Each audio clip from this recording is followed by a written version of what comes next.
Hey everybody, and welcome to the last SLO City Church at home in the year 2020. I cannot believe that we're here right now. We're excited to have the opportunity to worship together and to look back on all of the things that we've learned this past year together. Hey, before we do, got a few announcements for you. Number one, we start a new series next week called That Is Who You Are. And over the next couple weeks, we get the chance to look forward into kind of a vision season for our church, into future casting for our church, and just encouraging you not to miss that sermon series, That Is Who You Are. I've got a good friend coming in town on January 31st named Lawrence Aja from Jersey City, New Jersey, and we're super excited about that next series. As always, if you feel it on your heart to give, you can do so at slocity.church/give or through the online mobile app. Speaking of the app, if you're watching this and you've never downloaded the SLO City mobile app, it is available on all platforms, and all of this information and more is available at your fingertips at the SLO City Church mobile app. At the end of the sermon, there's going to be group questions that are intended for you to circle up with friends and family. We want to be together people who are growing more like Jesus, sent to bring hope to everyone. Thanks for being a part of it, and we hope you enjoy this service. I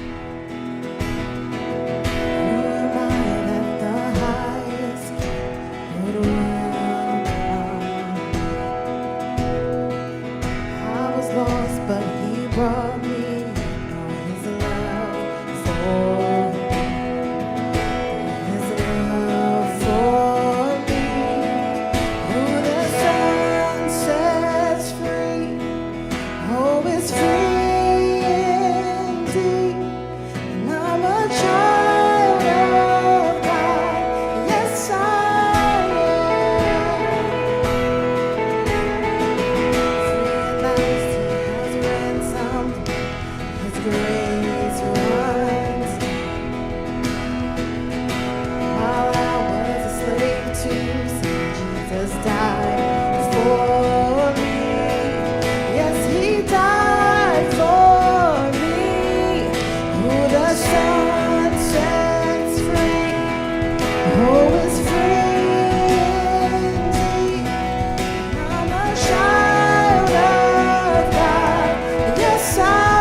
Hey everybody, and welcome to SLO City Church at home and online to this last weekend in the year of 2020.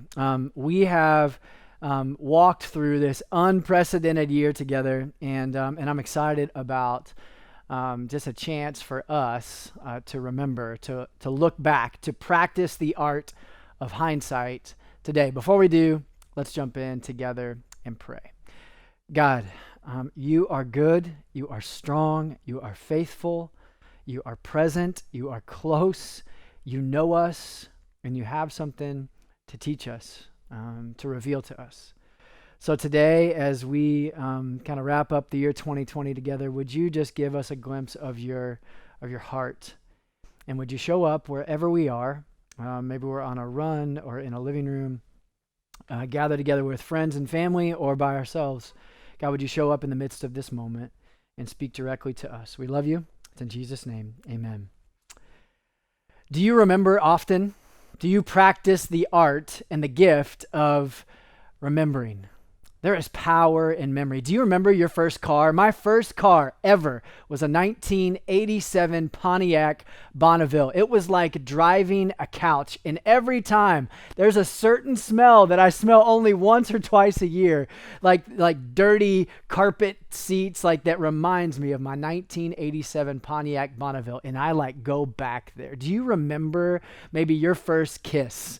Or maybe you haven't done that. Like you look over to your kid and say, never kiss. But my first kiss was in Champs Roller Dome in Crestwood, Kentucky. And I remember that moment. Do you remember meeting your significant other, your spouse, your husband, your wife, meeting a best friend? Do you remember that moment? See, God gives us this gift. God makes you and I with the ability to remember. Our brains store memories. We have this ability. God gives it to us. There is power in remembrance. At the end of the year and at Christmas every year, I often get nostalgic and I start to think about Christmases past. And I think about what happened just this past Christmas and being together with my kids and giving them gifts and being around the Christmas tree and traditions that we have. And I think about when I was a kid, and I think about going to my grandfather's house. I think about my grandma and my grandpa, Grandma and Grandpa Bramer. And I remember just the joy that my grandfather would exude. And I remember sitting around listening to my aunts and uncles and my grandfather tell stories from when they were kids. And I remember when Grandpa, started to really struggle with his memory, started to forget things, common things, started to forget things in the here and now and things far off. I remember watching him start to struggle with memory. See, we don't realize the power of remembering, the power of hindsight, the power of remembrance until we start to lose it. And I watched him begin to struggle as he was diagnosed with Lewy body. It was this blend of Lou Gehrig's disease and Parkinson's and dementia. And what was once a joyful, bubbly, strong man, center of the family, I started to watch him fall into this darkness, into confusion. And I don't know if you've ever witnessed somebody go through dementia or Alzheimer's or Parkinson's, any of these horrible diseases, but it seemingly strips away their sense of identity, their sense of confidence. I started to watch as he would be confused with family, even with my grandmother, and it was heart-wrenching. It was frustrating. It was hope stealing. See, there is power in memory. There is to remember, to practice the gift of hindsight is a gift. There is, and when we lose it, it's debilitating. It's frustrating. Dr. Chris Heath is a psychiatrist and a psychoanalyst who contributes for Psychology Today, and he writes, "Memories make us who we are. They help create our worldview in ways we hardly realize." Memory is a gift, and there is power in remembering. That's all we say often. Hindsight is 2020. because to look back, we gain this clarity. We gain this message. We see lessons learned, and we walk through life, and we experience different things, and we learn from them. It actually like preaches to us. It teaches us. Friedrich von Schlegel says, the historian is a prophet looking backwards. The historian is a prophet looking backwards. We look back into our own history to receive a message of like where we are and how we got here and where we are going. So today we want to take a moment to practice this gift, to practice this powerful thing that is given to us by God, to remember, to look back and to take on a hindsight, to look back, to fix our eyes, because hindsight is 2020, and the year of 2020 has been insane. Do you remember where you were in January of 2020? Do you remember where you were in February of 2020? Do you remember where you were when we went on that lockdown and shut down on March 15th of 2020? Do you remember all of the things and the thoughts and the emotions that you felt and that you experienced, all of the stresses and anxieties and all of the difference that has been this year? Do you remember? What lessons have you learned? And as you look back, as you take this hindsight on the year 2020, what are some of the things that you're walking into the new year with? I thought it was talking to somebody this week, and we were in this conversation of, man, if you knew in December of 2019 what 2020 was about to deliver you, what would that change about the next year? And if we take the gift of hindsight, if we practice this gift over 2020, what clarity will we have to step forward? See, to practice hindsight gives us clarity to move forward.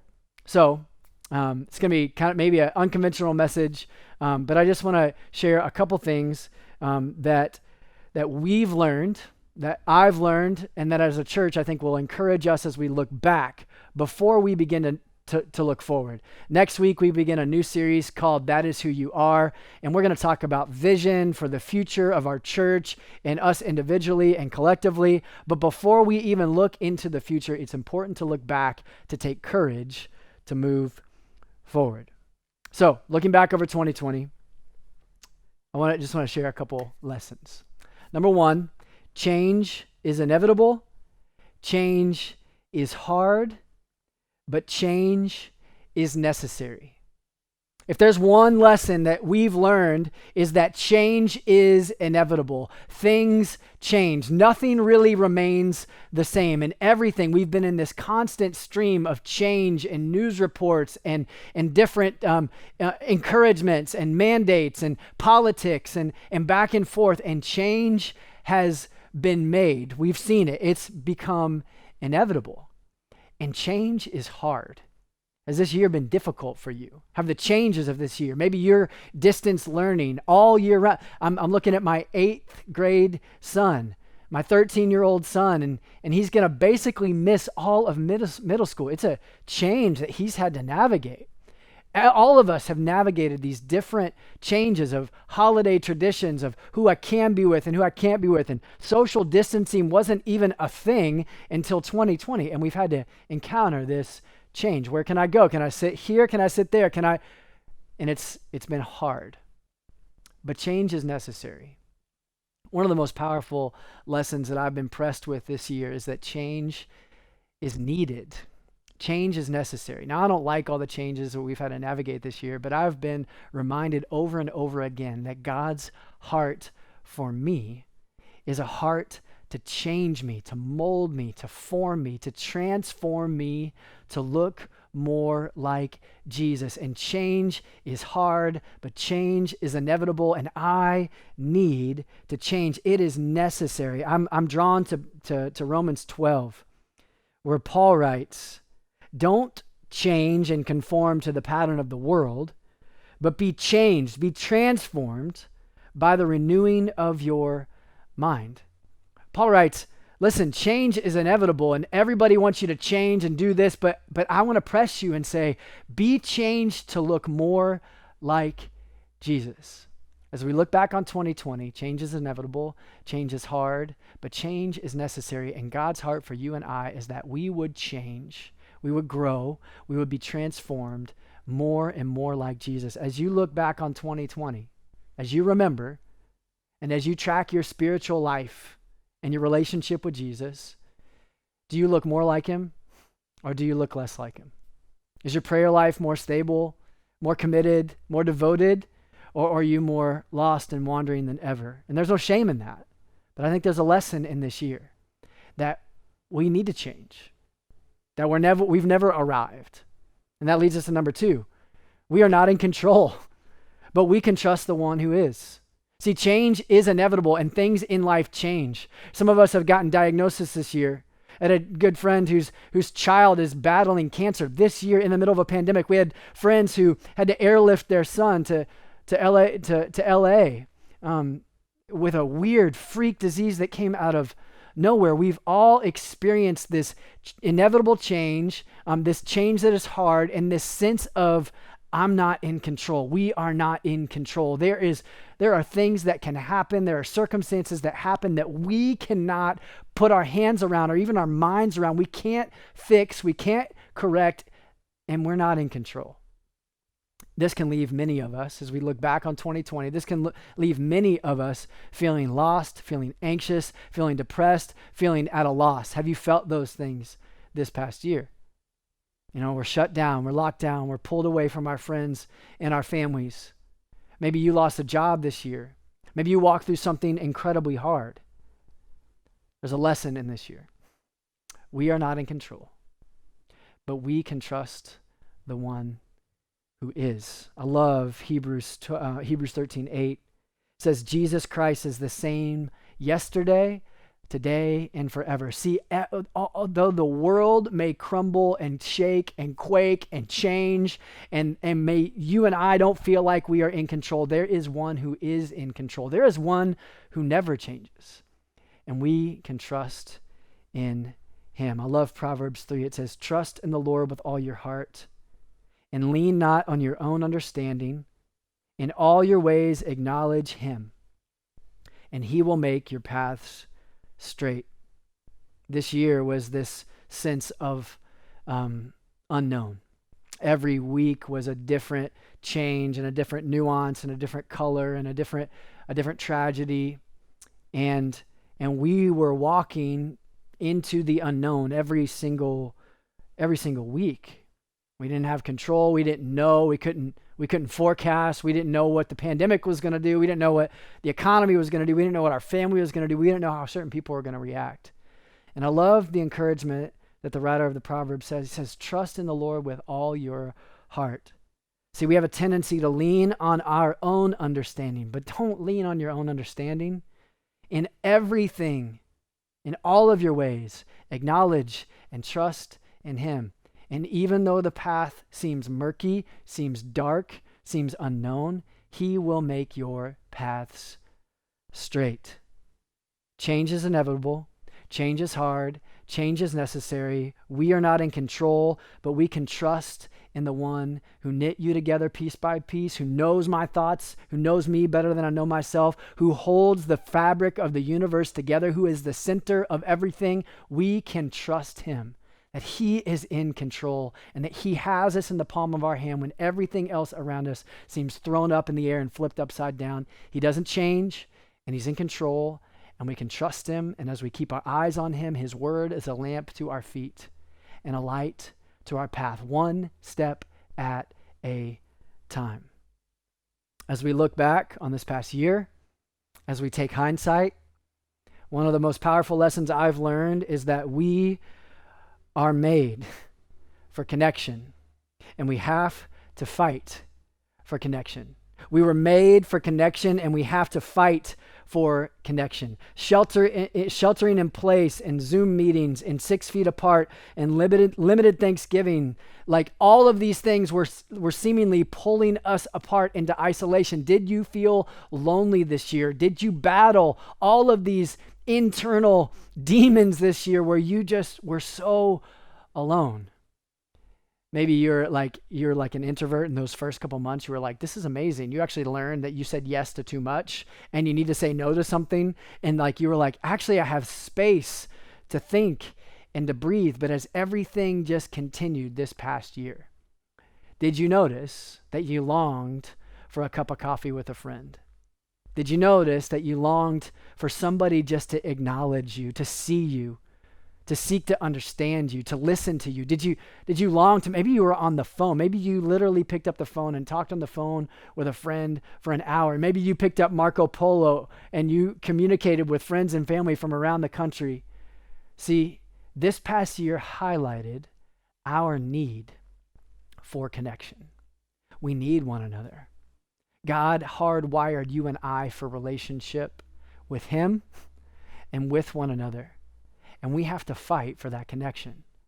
Even though we were socially distanced, we saw groups happen through Zoom. We saw men's Bible studies happen through Zoom and through socially distanced thing. We met in parks. We went on walks. We saw people fight for relationship and for connection. And that is a lesson that I hope we grab onto. We have to fight for it. We have to prioritize connection. Maybe this year your faith was really tested and you went through seasons where it was much easier to binge Netflix or to watch, Tiger King or to watch one of these shows, and you kind of neglected your time with the Lord, and you started to feel yourself unraveling. Maybe you noticed your need to fight for connection with God. See, we were made for connection with God and with one another, and we have to fight. We have to prioritize that connection. I'm reminded as I look back this year that God calls us, those who follow Jesus, to live out justice and mercy and to walk humbly with him. This year, in the middle of a pandemic, we saw another pandemic on display. We all witnessed the killings of Ahmaud Arbery and George Floyd. We saw the senseless shootings of police officers and those who give their lives to protect and serve. We saw political turmoil and poverty. We saw all of the pain of loss, and none of this was new. It was just exposed. We saw all of this squeezing and all of this tension and all of this pressure this past year. And it bubbled things to the surface in our culture that probably needed to be seen. And I think for the church, we look back on this year and we say, what do we do with this? There were so many times where we're like, where are we in this season? And I think we remember what Micah wrote in Micah 6:8. He says, he has shown you, O mortal, O man, what is good. What does God require of you? To act justly, to love mercy, and to walk humbly with your God. See, you and I came face to face with corruption this year. You and I came face to face with hatred this year, and we either ignored it or we stepped into it. And see, I think the lesson that we've learned this year from the church is that the church is the place where we face tough things. We don't explain things away. We don't just find people who agree with us and just sit in and hunker down in our bubbles, but if God's really made the church to be a light to the darkness and a hope for everyone, then we have to be in dark places having conversations with people who feel hopeless. We've got to walk with humility and listen to other people, learn from other people. And we have to put our hands in our heart to pursue justice, to pursue righteousness and mercy, to actually live out compassion. And that isn't lived out on Twitter. It isn't lived out on Instagram. It isn't lived out on Facebook. It's lived out as you and I step down into the dirt, into the mud, into the mess with real hurting and broken people. I think that's one of the most powerful lessons that you and I, if we claim to follow Jesus, we don't just follow Jesus with our lips. We follow Jesus with our feet, with our hands, with our heart, with our whole selves, with our time, with our talents, with our treasures. We put our hands and our hearts to the hard work of bringing hope to everyone, not just signing a paper, but walking it into real life. Did you learn that this year? Did you learn that you can't separate your faith from your work, from your home, that we can't compartmentalize Jesus over here, that Jesus makes its way into every sphere of our life because he is at the center of it and he presses in. He stoops down with people, we stoop down with people.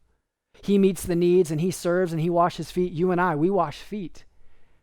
He takes on like religious injustice. We got to speak up about religious injustice. We got to talk about like how politics is not our God, but our God is in the person of Jesus Christ. We learned that this year. Finally, we learned that there is hope when it all seems lost. We learned that there is hope when hope seems lost. Did you run into the end of yourself this year? Did you run into a place where you're like, how can it get any worse than this? How can I get any more stressed than this? How can I get any more tired than this? How can I get any more discouraged than this? Did you run to the end of yourself this week or this year? And did you maybe feel this sense of hopelessness? I learned after I look back over this year and what our whole country, our whole world has walked through, I fully have learned the lesson, this hindsight, that when all hope seems lost, there is hope. God is present when you feel alone. There is rescue for those who feel forgotten and marginalized. Change is possible for the marriage that seems stuck and stagnant and apathetic and loveless. We've seen that this year. Those who are far from God and maybe enemies of God have come and found connection and a home in a safe place. There is hope for those who feel hopeless. I've seen people, teenagers in our city really battling and wrestling with mental health and suicidal thoughts. We've been able to witness this year that when hope seems lost, there is hope. There are people who will fight for you and walk alongside of you. We learned that this year, that when the rubber meets the road, there is hope available for everyone. And in terms of our church, SLO City Church, I'm excited to say that we, as a collection of people, have seen more people connected than ever before. More people connected to one another than ever before. Now, we're only a year and a half old, and nobody plans to start a church and then 6 months in have pandemic and racial injustice and protests and all of this political chaos that we saw in this year. But man, I've seen hope shared and spread like never before. More people connected to worship than ever before. Easter alone was all online, all at home, and we had over 1,000 people in an online attendance. That's insane. We saw front porch photos taken where we were able to gather together on our front porch and have that moment, Mother's Day deliveries. We had an IF gathering right before the pandemic where a group of women got together and worshiped and prayed and found connection that carried them through the pandemic into a women's studies that happened in the fall with over 65 women connected in a book club and a Bible study. We've had men's coffee group, middle school ministry start, high school ministry launch, college age ministry start, young adult community that continues to be formed, and there's excitement around it. And over the past year, our little church, and it's hard to gauge this. We don't throw out numbers hardly ever, but it's hard. But over the past year, our little church has averaged over 300 people gathered together weekly for worship, either in person and online. It's been crazy. We've seen people connected like never before. As we look back, we see that our church has been generous like never before. I'm just going to list all this stuff. This past year, we came around 22 small businesses with small business buyout. We provided gifts for teachers, 250 $20 gift cards and handwritten notes to teachers in our community saying, we're behind you and we're for you. We were able to support Family Care Network and their efforts to give every child a home, SLO Food Bank to feed the food insecure, Rise that comes along those caught in domestic violence. We've helped repair cars. We've supported people in their need for counseling. We supported 2 church plants in Jersey City, New Jersey, and Oakland, California. We provided utilities, rent, groceries, gas, and gifts for 11 families this past Christmas, over $25,000. You have been generous like never before. And when all hope seemed lost, you provided real, tangible hope for real people in need. And we saw that hope shared like never before. In a pandemic, decisions to trust Jesus, baptisms, and we saw people find a safe place to wrestle with real cultural issues, with politics, and to ask questions. And we continue to see God open door after door. See, we gathered at Mission Prep to start in 2019, September of 2019. And for 6 months, we gathered at Mission Prep. And then 2020 happened. We were at Mission Prep for 2 months. We were all in our living rooms for 6 months. And then we've all been outside and online for the past 5 months.